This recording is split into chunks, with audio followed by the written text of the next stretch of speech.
The most significant astrological event is set to unfold starting March 29th and will last for an impactful 18 months, potentially creating notable tension and challenges in various aspects of the world.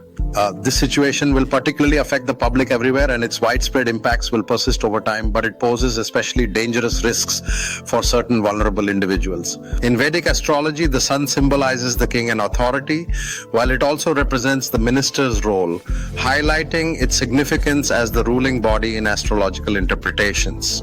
There will be numerous significant natural disasters occurring worldwide in various regions. This indicates that there will be various natural disasters, including earthquakes, intense storms, powerful winds, fire incidents, and substantial floods, such as those caused by tsunamis.